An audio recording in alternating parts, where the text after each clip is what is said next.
Hello everyone, welcome to another episode of TCG Talk, back today with another video. And in today's video, I'm going to go over 3 of the brute cards that I've been trying out in Rhinar and kind of talk about some of the use cases I found with them and basically show that I think a lot of these cards are deceptively really good upgrades for Rhinar already. And the basic bottom line is I'm super excited for heavy hitters to see where it takes Rhinar, because I think Rhinar could get like the outsiders treatment with the boost like Ranger did and really become a very consistent and dangerous deck with a lot of flexibility. And we're going to kind of talk about them, hopefully enjoy it. So if you're new to the channel, welcome. Thank you so much for stopping by. If you're a long-standing supporter, thank you so much as always. Feel free to check out the Discord down below, as well as now access to the channel membership tab. I started opening that up instead of a Patreon. I feel like it's a little bit better. It basically acts as a Twitch sub, and if you want to support the channel a different way, please, feel free to hit that. 2 things it gives. One, it helps allow me to go to events and like see you all, and also get product for the channel on new releases, as well as upgrade the stream. Any monetary value I get on the stream, I put in a separate account for this like platform. And also for your benefit, it'll allow you to see my videos a day early or at the very least the night before. Because when I upload these, I upload them usually the night before, the day before, and you'll have access as a channel member that same day rather than waiting for the next day. So we'll get right into it. Enough of the promo stuff. There's 3 Rhinar cards that when I first saw them, I was like, oh, these are really good cards. But the more I mess with them, the more I realize like how good of upgrades they are with the deck. Now, I've just been playing, open format Talishar games, been testing air quotes with some buddies. There's some general good decks that we're jamming, while the format's kind of died down. But these 3 cards, and I want to start with Show No Mercy. When I first read all 3 of these cards, I was like, oh, they're all good. But then the more I play with them, the more I realize how good they are. So Show No Mercy, bottom line, it's a better Alpha Rampage for one reason. So, well, a couple, but the one main reason that I missed when I originally read the card. So when you first read the card, you see, when this attacks a hero, intimidate them. It's a 3 for 6, and it says, if the defending hero has no cards in hand, this gets +3. So my brain, for some reason, when I first read this card, thought that was like an on-play ability, right? Like after the intimidate from Show No Mercy, if they have, no cards in hand, +3. So I think a lot of people were saying, oh, you have to somehow intimidate their whole hand away. Well, no, it's a static ability. So at any point during this attack, before damage resolution, right, in the block or the reaction step, if they run out of cards in hand, this gets +3.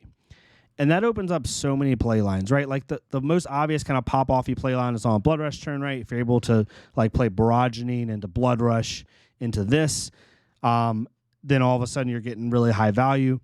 But there's already been 2 games now where I've had my opponent at 3 life, and I played Barraginine into this. That's it, off a 3-card hand. And I intimidated 1 card away out of their 4 cards from Barraginine. I intimidated another card out away from Show No Mercy. So because it's a red Barraginine, Show No Mercy was coming in for 10. If it's blocked with 2 cards, it goes back down to 6. But then because they blocked with both of their remaining cards, it then goes up to 9 again because it gets +3. So my opponent has a couple options. 1, they die because they take 10 when they're at 3. Every option is they die. 2, they block with 1 card and they take 7, still die. Or 3, they block with both their cards because they have to, but it still gets +3 from its own ability, stack ability, and they still die, right? So this has so much closing ability, you don't even have to intimidate their whole hand. Really, the threshold you have to do is intimidate 2 cards. If you intimidate 2 cards, you immediately put the opponent in a bad position where you're going to leak damage and really put them just in a bad spot. It's kind of a lose-lose. So if you're running Alpha Rampage in your list, I think this immediately replaces it, without a doubt. That's just my opinion. We'll see how it unfolds, but this card is way better than people were giving it credit for. Even myself, when you first read it, you think that bottom line of text is not a stack ability. It is, right? So super, super good card. The next one is Smashback Alehorn. This is just a really solid blue. I think you run a 2 of these, maybe even a 3 of. I had several turns where I would block with a card, right? Trying to play a little mid-range game. I play this because it has go again, and then I pitch a blue playing swing big. So now I just attacked for 8, and I create an agility and a might token for next turn. So my first attack next turn gets +1 and go again. And then my opponent maybe blocks with 2 cards to try to save some life. And then on my turn, I have a 4-card hand, and I had turns where like I pitched a blue, played CNC for 7, go again, and then played like Pack Hunt, right? So like a 13 damage turn, intimidating away, going into it, or play Pack Hunt first for 7, intimidating a card, then play CNC for 6. So it allows you to have really cool lines where normally you'd hold a 4-card hand with like 2 good 6 or 7 powers, and you're like, man, maybe I should roll scabs here. This is basically like a free scab skin turn, right? Where you have go again. It works really, really well with Savage Feast. Playing this and then drawing into a Savage Feast feels so good. The card just has a lot of flexibility. The fact that it has go again is what makes it really good. If this card didn't even have go again, it still would be a thought. You still would think about running this card even without go again. But with go again, it allows you to play a decent turn on your own turn still while also having a good setup, right? Just really, really solid. Been really enjoying the card. Definitely recommend trying it out. Then the last card is Wage Agility. So Wage Agility is just a really good 3 for 7 that can force your opponent into a mid-range game where, especially in the aggro matchups, it's super nice, right? Like being able to play like this into Broadgene Beatdown into this or something like that, where because the Broadgene Beatdown affects this, where it's coming in for 11, even if they block with 2 cards, you still hit. And if they don't like give you equipment, then it's basically like a swing big, right? It basically gives you, but for you, a quicken token or a agility token, right? It's really, really nice for that. Certain matchups, it's not as crazy, but like I was playing a Katsu and we were just like going at each other, right? Hitting back and forth. This card was really nice. I had to block with 2 cards to prevent surging line they were doing. And then I played this for 7. They let it hit because they're racing me, gave me an agility token, and then I went like Savage Feast into swing big, right? 7 go again into an 8, and I was able to do a 15 damage turn. It just helps you be able to like string together these 4-card 2-attack hands when you're looking for your blood rushes. Super, super nice for that. So all 3 of these cards, like just these 3 cards alone, in my opinion, put Rhinar in a better place. They're all 3 deceptively good. Definitely give them a shot. I'm super excited to see where Rhinar goes and kind of some of the cards, because even these 3 cards have made me more excited to play the hero. And then also, I wanted to show my list. This is not a test this list by any means. It's just for fun.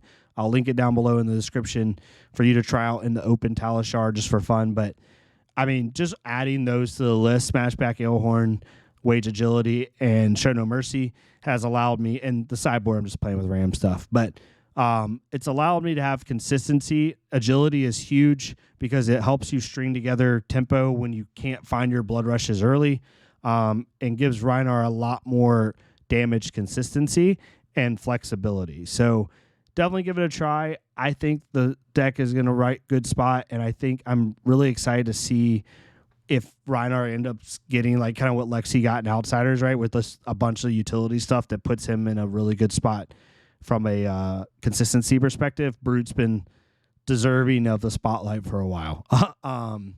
So, let me know what your thoughts are on the cards. There's a couple cards that I'm super, still kind of on. One is like Bonebreaker Bellow. That card's really interesting to me. I'm not sure how I feel about it. I think it's more of a KO card, but some people seem to be really high on it. Let me know in the comments down below what your thoughts are on that card. I'm still not 100% on it. I've put in not so many, I'm acting like I've thought for hours, but I've put in several like thoughts of like, okay, if I play it this way, like getting the card above rate seems very difficult, because beat chest, we have to see more beat chest cards before we fully evaluate that card, to be honest. But let me know what your thoughts are. What are you excited for heavy hitters? Once the last hero comes out, I'll do a full hero like review. I just want to wait for that last hero to come out. It feels kind of weird doing it, and then we still have 1 hero to go because there's always an if, right? But let me know what your thoughts are. Would love to hear your feedback. If you like this type of content, excuse me, I'm still getting over the flu. Feel free to leave a like, comment, subscribe. If you like this type of content, let me know what you want to see more of. I'm trying to fill the gaps in this slow time. Spoiler season's on the 15th. We're trying to make it there. I'm going to be doing some Alpha Clash content. We have an Alpha Clash spoiler coming out on the 6th. Be on the lookout for that. It's going to be super fun. I'm also going to be doing other Alpha Clash stuff. And I'll also be giving you my thoughts on some of the stuff in heavy hitters. But yeah, super excited for the next month when the set finally releases and see the celebration and all that other stuff. But thank you all so much for watching. Hopefully, have a good rest of your night. Stay safe, and I'll see you all next time on TC Talk.